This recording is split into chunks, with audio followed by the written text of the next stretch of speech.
YouTube, Fragcomm. Welcome to another episode of the Q&A session with yours truly, where I queue up all your Qs with a few A's.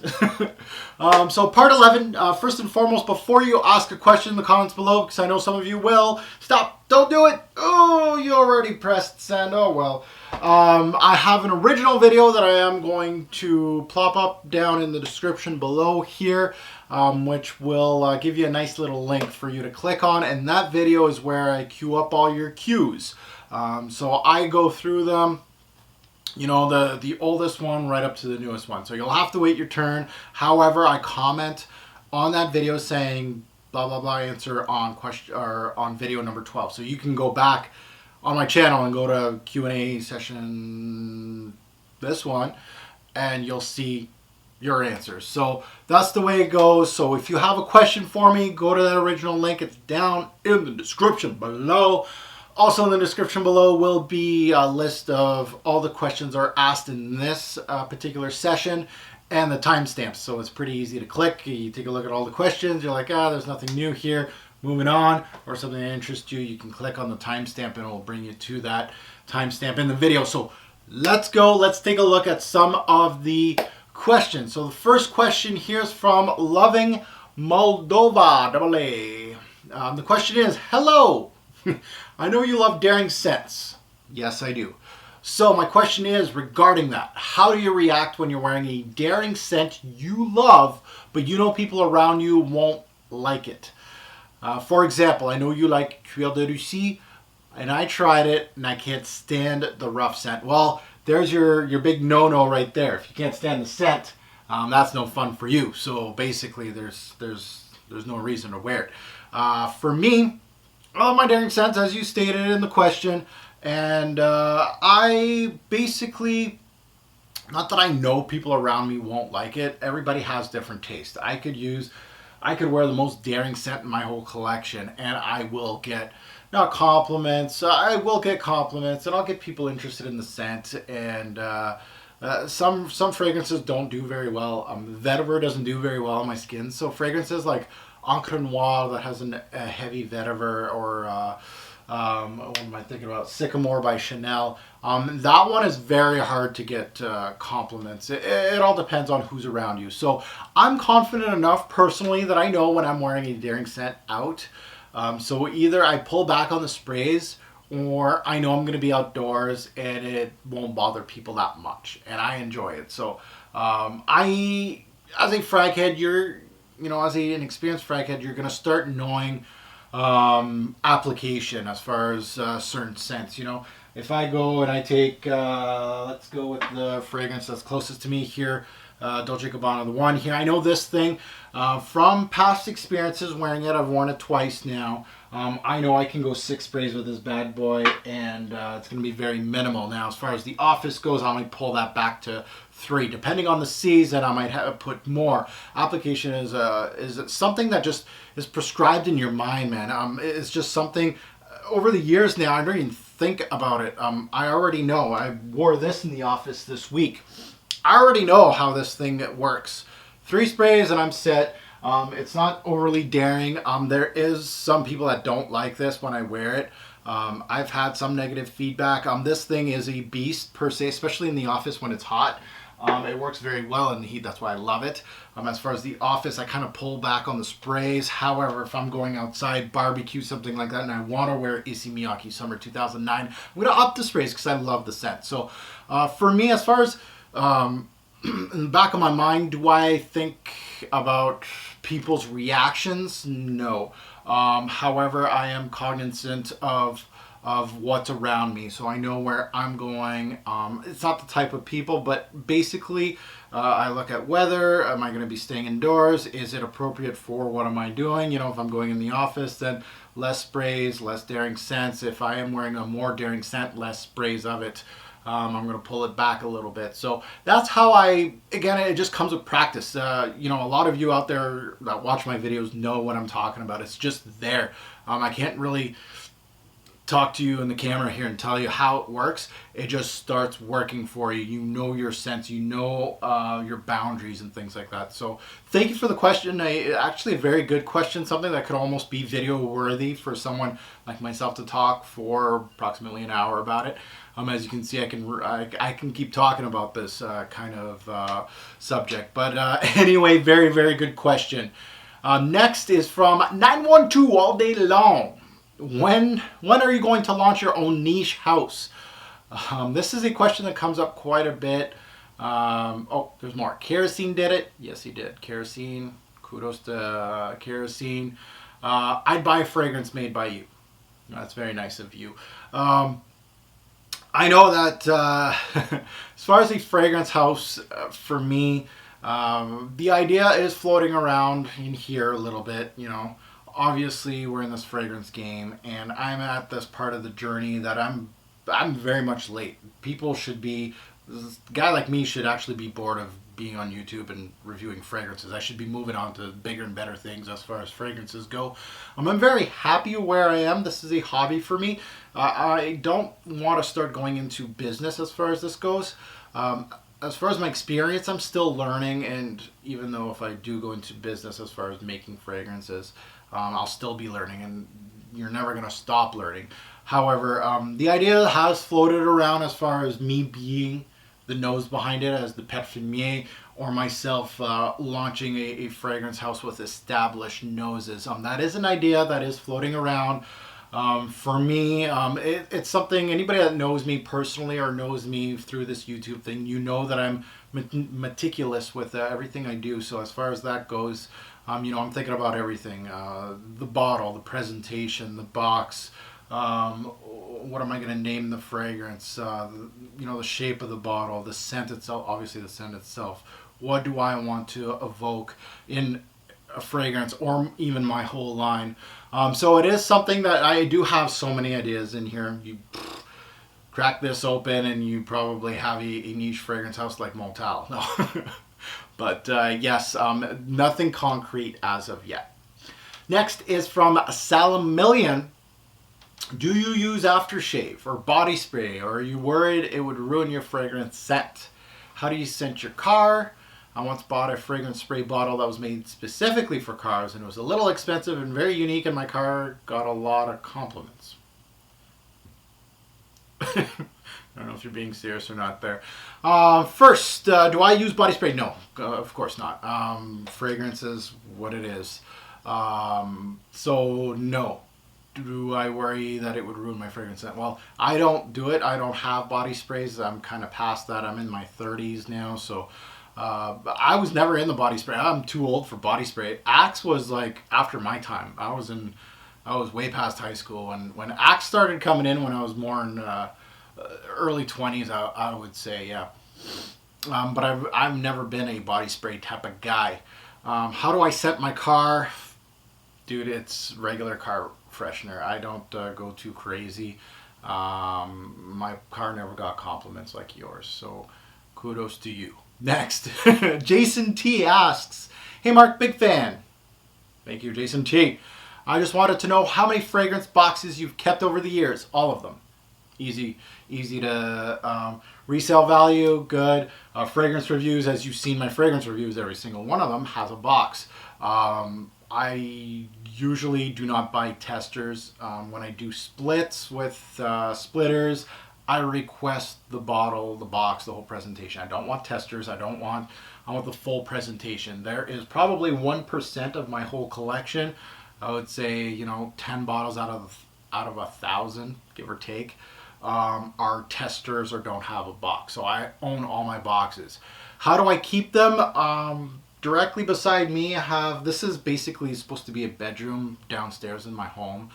This is my fragrance room. So there's a closet, very deep closet right beside me here.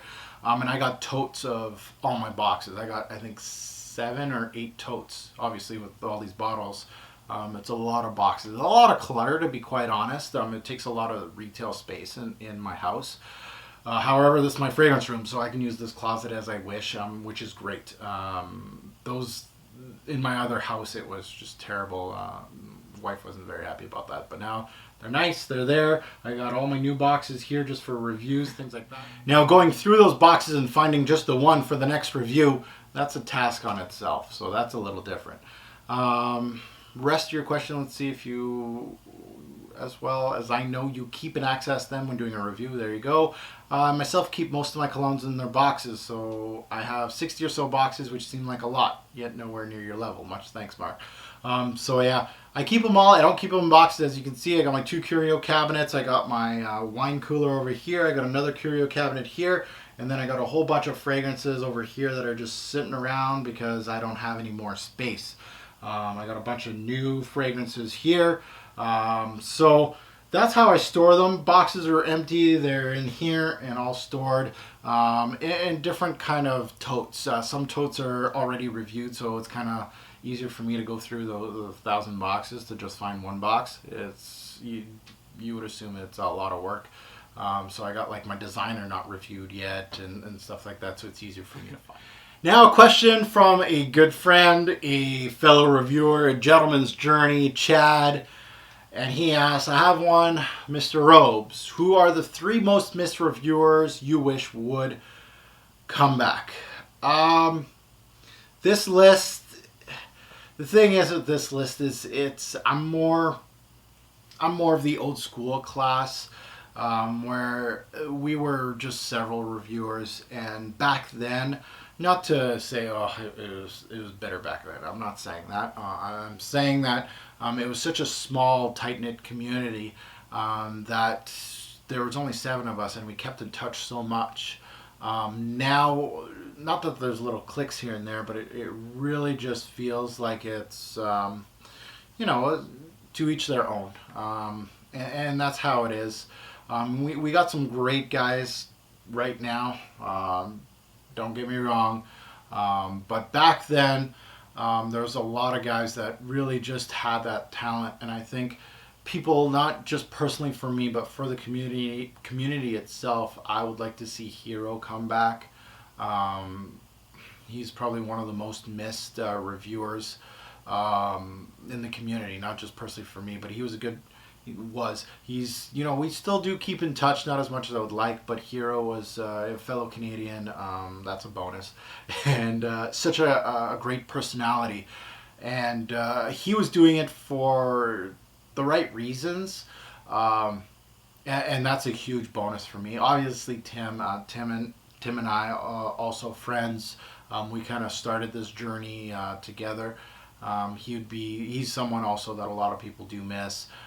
Brandon and J.R. Ryder both came in at the same time. Cutlass Supreme and J.R. Ryder, both excellent guys. Those are 2 guys that are Facebook friends with me, and they were excellent reviewers, and I think they would have done a really great job as of today. So, not 3 I named, and there could be a lot more than that.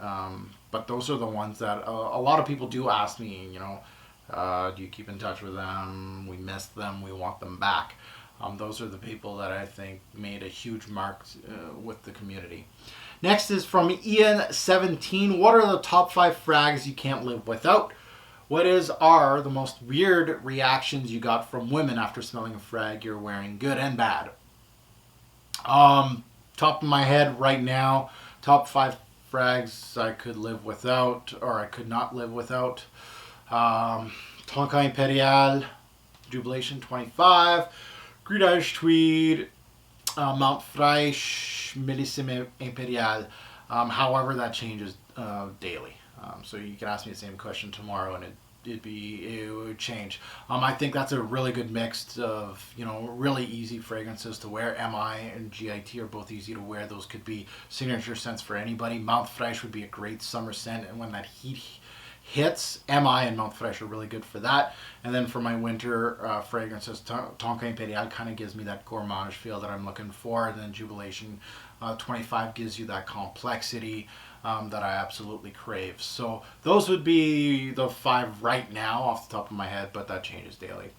As far as reactions, I've had some pretty bad reactions. Again, a guy that wears this kind of variety out there, And I love really bold fragrances. You're going to come to expect, nothing's perfect, and that's what you hear from me in my reviews. Nothing garners 100 compliments in 5 minutes. I'm not going to bullshit the audience.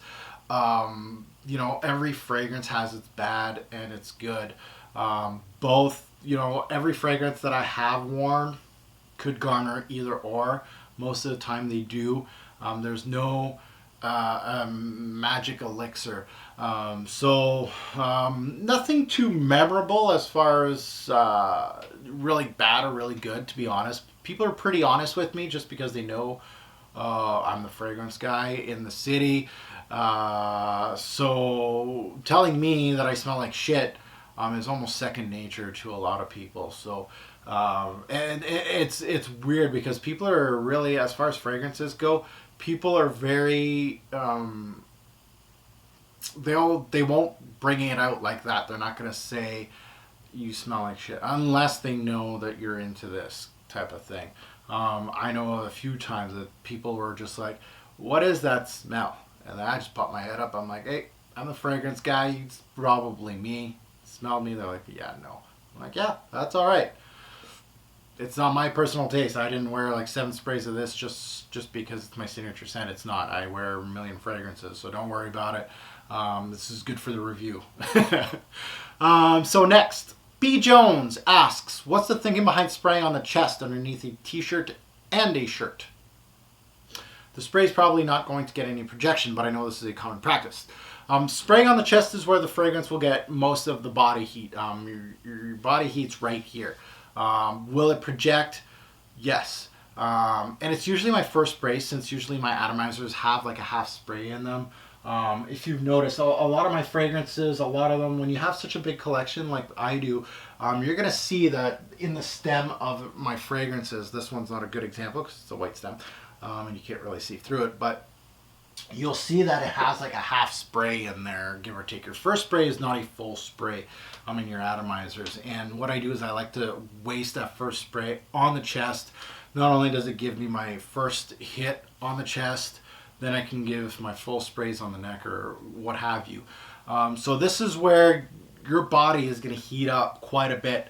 Not only that, but spraying on the chest, whatever you're doing, especially if you're going on a date, that is probably the best thing to wear, especially if your clothes is going to come off later on. I'm telling you right now, that is the best place to spray if you're... So just to let you know, when that shirt comes off, she's going to get a big whiff of that fragrance, from you. So don't take it from me, but that's the way I've been doing it for years, and works like a charm. No, but it is a great tool to have, and I think that one spray, I've never really went away from that one spray on the chest. I always have, and I think I always will. I really like doing that initial spray. So that's the thinking behind it. Will it project like mad? No, of course not. Especially if you're wearing, a t-shirt, a sweater, and then a coat. Obviously not. However, it's more of the body heat and what you're going to be getting when all that comes off. So that's my thoughts on that. Thank you for all the questions. That's the end of the question session for this one. I have plenty more questions to answer in the next one. So please keep it tuned in, and thank you everyone for watching.